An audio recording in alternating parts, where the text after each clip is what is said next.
भारत माता की, भारत माता की जय किसान, जय किसान।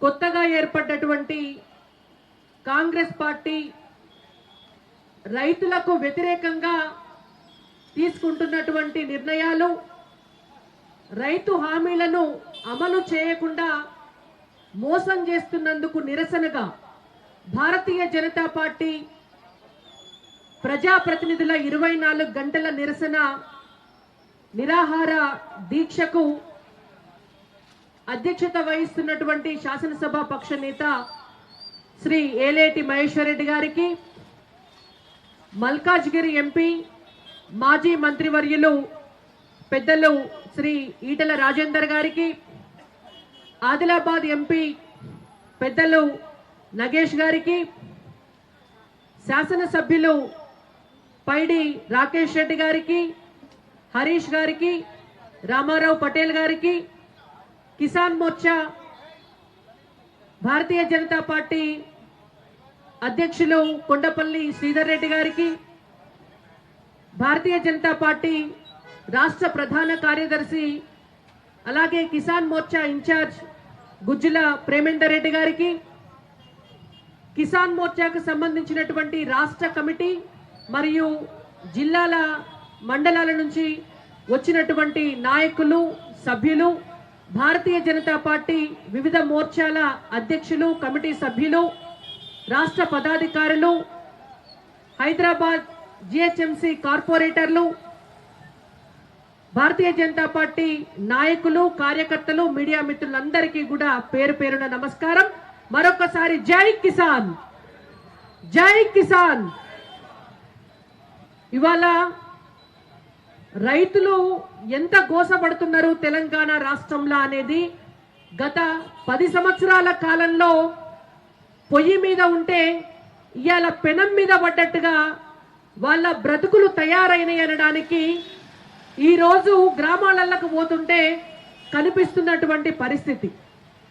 నేను ఒక రైతు బిడ్డగా మా బాపు ఈ రోజు వరకు కూడా వ్యవసాయమే చేస్తాడు, మా చుట్టాలు పక్కాలందరూ కూడా ఈ రోజు వరకు కూడా అందరూ వ్యవసాయమే చేస్తారు కాబట్టి ఊళ్ళకు పోయినప్పుడు నిజంగా అక్కడ ఏం జరుగుతోంది అనేటువంటిది చూస్తే వాళ్ళతోటి దినం దినం మాట్లాడుతుంటే దుక్కి దున్నిన కాన్నుంచి, నాట్లేసిన కాన్నుంచి, కలుపు తీసిన కాన్నుంచి, కోతలైన కాన్నుంచి, పండినటువంటి పంట కళ్ళం మీదకెళ్ళి రైస్ మిల్లుకు పోయే కాడికి, లేదంటే మార్కెట్కు తీసుకుపోయి పత్తో లేకపోతే జొన్నలో అమ్ముకునే కాడికి వాళ్ళ చేతికి డబ్బులు వచ్చేదాకా రైతు అనేటువంటి వ్యక్తి కుటుంబంతో సహా ప్రాణాలు అరిచేతిలో పెట్టుకొని పడ్డ కష్టానికి 10 రూపాయలన్నా వస్తాయో రావో అని ఆ భగవంతుణ్ణి, ఆ వానదేవుణ్ణి, ఈ ప్రభుత్వాలను, పైసలు ఇచ్చేటటువంటి రైస్ మిల్లర్లను వేడుకుంటా గాల్లె దీపం పెట్టినటువంటి పరిస్థితే ఇవాళ తెలంగాణలో ఉన్నటువంటి రైతుల పరిస్థితి। తెలంగాణ రాష్ట్రం వస్తే 1 కోటి రూపాయలు ఒక్క ఎకరంలో పండిస్తా అని చెప్పి ఫామ్ హౌస్ ల 1 కోటి రూపాయలు ఎకరానికి పండిస్తా అన్నటువంటి కేసీఆర్ గారు ఆనాడు 1 కోటి రూపాయలు కాదు కదా, రైతులకి ఏడాదికి 1 లక్ష రూపాయలు ఒక్క ఎకరంలో పండించుకునేటటువంటి ఒక వ్యవసాయ ప్రణాళిక కూడా తీసుకురాలేకపోయింది। కొత్తగా అధికారంలోకి వచ్చే ముందు వరంగల్లా రైతు డిక్లరేషన్ అని పెట్టి ఆనాటి పిసిసి అధ్యక్షులు, నేటి ముఖ్యమంత్రి రేవంత్ రెడ్డి గారు ఆనాడు రాహుల్ గాంధీ గారి సమక్షంలో తాను మాట్లాడుతూ ఒక మాట చెప్పినారు, మొత్తం తెలంగాణ రైతులారా మీరందరూ ఇవాళ కొట్టేటటువంటి చప్పట్లతోటి, రేపు మీరేసేటటువంటి ఓట్లతోటి కాంగ్రెస్ పార్టీ అధికారంలోకి రావాలే, కేసీఆర్ గుండెలు అదిరిపోవాలి అని। ఇవాళ రైతులు అది నిజమని నమ్మి కాంగ్రెస్ పార్టీని అధికారంలోకి తీసుకొస్తే ఇవాళ కేసీఆర్ గారి గుండెలు ఎదరగొట్టడం కాదు, ఇవాళ రైతులను నిండా ముంచినటువంటి పార్టీ కాంగ్రెస్ పార్టీ। ఆనాడు రైతు డిక్లరేషన్ లో రైతులందరికీ కూడా హామీలు ఇచ్చినారు, ఒక్క విడతతోటే మొత్తం 2 లక్షల రైతు రుణమాఫీ చేస్తామని। ఈనాటి వరకు రేవంత్ రెడ్డి గారి స్వగ్రామంలో కూడా 2 లక్షల రైతు రుణమాఫీ సంపూర్ణంగా కాని పరిస్థితి ఉన్నది।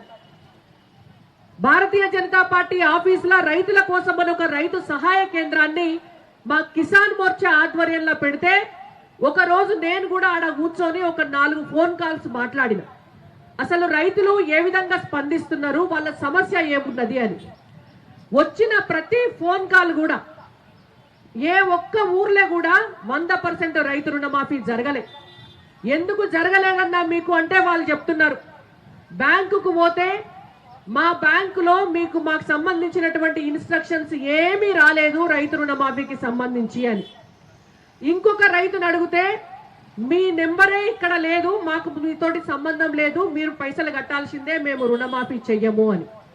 ఇట్లాంటి పరిస్థితి ఉంటే రేవంత్ రెడ్డి గారిని భారతీయ జనతా పార్టీ తరఫున అనేక సార్లు భారతీయ జనతా పార్టీ అడిగింది, మీకున్నటువంటి ప్రణాళిక ఏంది, మీరు ఏ లెక్క తీసుకున్నారు, అసలు ఎంతమంది రైతులకు రుణంలో బ్యాంకుల నుంచి తీసుకొని ఉన్నారు, మీ దగ్గర ఉన్నటువంటి పైసలు ఎన్ని, ఏది లెక్కలేదు, దేనికి లెక్కలేదు, దేనికి ప్రణాళిక లేదు.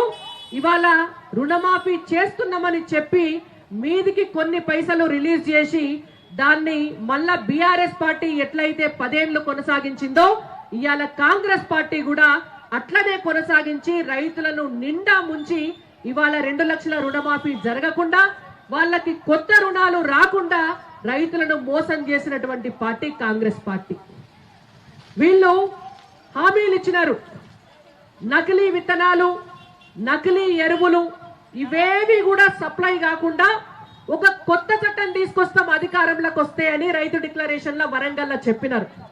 ఇవాళ రేవంత్ రెడ్డి గారిని మేము ఒక్కటే అడుగుతున్నాం, అయ్యా రేవంత్ రెడ్డి గారు, భారతీయ జనతా పార్టీ అధికారంలోకి వచ్చినాక, నరేంద్ర మోడీ గారు ప్రధానమంత్రి అయినాక ఒక్క రైతుకి 1 ఎకరం పంట పండించుకుందానికి 18,000 రూపాయల సబ్సిడీ తోటి మేము ఎరువులు ఇస్తున్నాం. ఇవాళ రైతులకు యూరియా లైన్ల నిలబడాల్సినటువంటి అవసరం లేకుండా యూరియా వాళ్ళకి రావడం కోసం మూతపడినటువంటి రామగుండం ఎరువుల ఫ్యాక్టరీని 6,000 కోట్ల రూపాయలతోటి తెరిపించినాం. ఇవాళ ఎరువులు వేసుకోవడానికి కూలీలకు కూడా డబ్బు ఖర్చు ఎక్కువైతుందని టెక్నాలజీ తీసుకొచ్చి ఇవాళ డ్రోన్ల సహకారంతో పంట పొలాలల్లో ఎరువులు వేసుకునేటటువంటి పరిస్థితి తీసుకొచ్చినాం. బస్తాలు బస్తాలు మోసుకపోలేక, రవాణా ఖర్చులు పెట్టుకోలేక రైతులకు ఇబ్బంది అవుతుందని ఇవాళ 1 లీటర్ నానో యూరియాను కూడా తీసుకొచ్చేటటువంటి విధానాన్ని నరేంద్ర మోడీ గారి ప్రభుత్వం తీసుకొచ్చింది. మరి అలా మీరేం చేసినారు? నకిలీ విత్తనాలను, నకిలీ ఎరువులను అరికట్టడం కోసం ఒక కొత్త చట్టం తీసుకొస్తా అని చెప్పినటువంటి రేవంత్ రెడ్డి గారు ఇవాళ అధికారంలోకి వచ్చి 9 నెలలు అయినా కూడా ఈ రోజు వరకు కూడా దాని గురించినటువంటి ఊసే లేదు. మరి మీరు ఇచ్చినటువంటి హామీలను తుంగలో తొక్కి ఎందుకు మోసం చేస్తున్నారు రైతులనని మేము అడుగుతున్నాం. ఇంకొక హామీ కూడా ఇచ్చినారు, కాంగ్రెస్ అధికారంలోకి వస్తే సోనియమ్మ గారి ఆధ్వర్యంలో, రాహుల్ గాంధీ గారి ఆధ్వర్యంలో తెలంగాణలో ఎక్కువగా పండేటటువంటి వరికి, మొక్కజొన్నకు, జొన్నకు, చెరుకుకు, పత్తికి అన్నిటికీ కూడా కనీసం 500 రూపాయలు ఎక్కువ బోనస్ ఇచ్చి మేము ఇక్కడనే ఈ రాష్ట్రంలోనే ఎంఎస్పీకి అడిషనల్ గా పైసలు ఇస్తామని చెప్పి ఆనాడు రైతు డిక్లరేషన్ లా తెలంగాణ రైతులందరికీ కూడా హామీ ఇచ్చినారు. ఇవాళ మేము అడుగుతున్నాం, నరేంద్ర మోడీ గారు ప్రధానమంత్రి అయిన తర్వాత ఈ దేశంలో రైతుల ఆదాయం పెంచడం కోసం 10 సార్లకు పైచిలకు ఎంఎస్పీ ధరను భారతీయ జనతా పార్టీ పెంచింది. మరి ఇవాళ మీరు హామీలు ఇచ్చి ఈనాటి వరకు కూడా కనీసం ఒక్క వడ్లకు కూడా 500 రూపాయలు క్వింటాల్కు బోనస్ ఇయ్యలేనటువంటి పరిస్థితి. 7 పంటలకు 500 రూపాయల బోనస్ ఇస్తామని చెప్పిన మీరు కనీసం ఒక్క పంటకు కూడా బోనస్ ఇవ్వకుండా రైతులను నిండా ముంచుతున్నారనేటువంటిది తెలంగాణ రైతులందరూ కూడా గమనిస్తున్నారనేటువంటి విషయాన్ని రేవంత్ రెడ్డి గారు గుర్తుంచుకోవాలి. తెలంగాణలో రైతులందరూ కూడా ఎకరమున్నా, అరెకరమున్నా, 5 ఎకరాలున్నా, 10 ఎకరాలున్నా నిమ్మలంగా పండింది అమ్ముకొని వచ్చింది తిని బతికేటోళ్ళు. ధరణి చట్టం అని చెప్పి ఒక అధ్వాన్నమైనటువంటి చట్టాన్ని తీసుకొచ్చి తెలంగాణ రైతులను నిండా ముంచి, ఎనుకటికి ఎప్పుడో ఊళ్ళల్లో భూములు పంచి ఊళ్ళల్లో ప్రజలు తిరుగుబాటు చేస్తే పారిపోయినటువంటి దొరలందరినీ మళ్ళా ఊళ్ళల్లోకి తీసుకొని వచ్చి పేద ప్రజల రైతులన్నిటినీ కూడా వాళ్ళ పేర్ల మీదకి తర్జుమా చేసేటటువంటి ఒక చట్టాన్ని, ధరణి చట్టాన్ని తీసుకొని వస్తే ఆ ధరణి చట్టాన్ని మారుస్తాము, కొత్త చట్టం తీసుకొస్తాము, ప్రజల సమస్యలు పరిష్కరిస్తామని చెప్పినటువంటి కాంగ్రెస్ పార్టీ ఇవాళ ఏ జిల్లా కలెక్టర్ ఆఫీస్ కు పోయినా కూడా, ఏ కలెక్టరేట్ కు పోయినా కూడా 9 నెలల సంధి ఒక్క రైతు ఫైల్ కూడా క్లియరెన్స్ అయితే లేదు. మరి దానికి రేవంత్ రెడ్డి గారు సమాధానం చెప్తారా? తెలంగాణ రైతులకు హామీ ఇచ్చిపోయినటువంటి రాహుల్ గాంధీ గారు, సోనియా గాంధీ గారు సమాధానం చెప్తారా? వాళ్ళు ఆలోచించాలి.